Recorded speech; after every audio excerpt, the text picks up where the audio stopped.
तब एक बात का ध्यान रखा करो कि हमें यदि भगवान के चरणों की भक्ति चाहिए तो भक्ति को पाने के लिए हमें 3 मार्ग अपनाने पड़ेंगे। कौन कौन से? मन, वचन और कर्म। मनसा, वाचा और कर्मणा।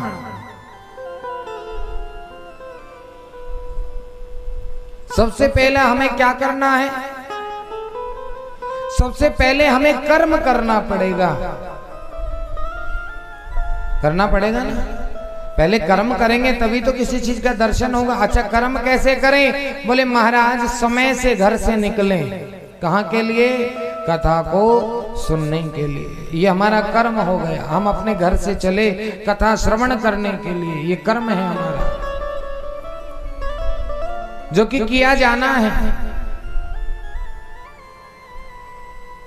कथा पांडल तक पहुंचने के लिए जो कर्म किया,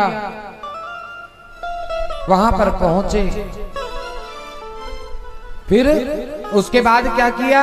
उसके बाद वह किया जिसको करने से भगवान की महिमा समझ में आती है। वो क्या है महाराज?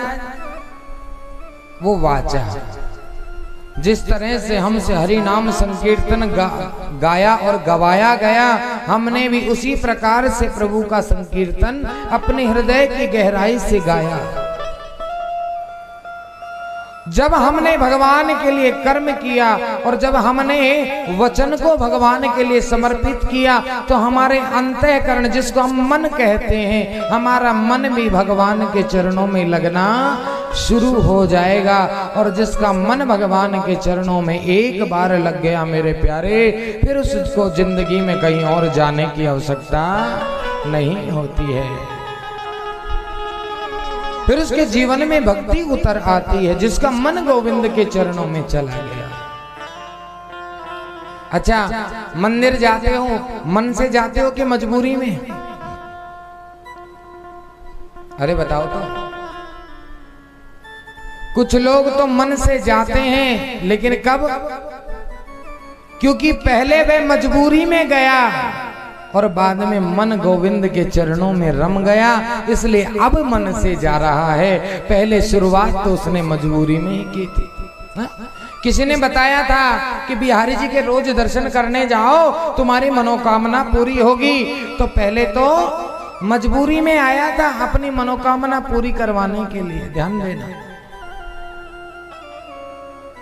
क्योंकि उसे अपने अभिष्ट कर्म की सिद्धि की इच्छा जागृत थी, इसलिए वह मंदिर तक पहुंचा। लेकिन जब नित्य बिहारी जी का दर्शन करता तो मन कहाँ रम गया? भगवान के चरणों में। एक दिन नहीं गया, उसी दिन मन ने कहा आज तूने कुछ किया नहीं।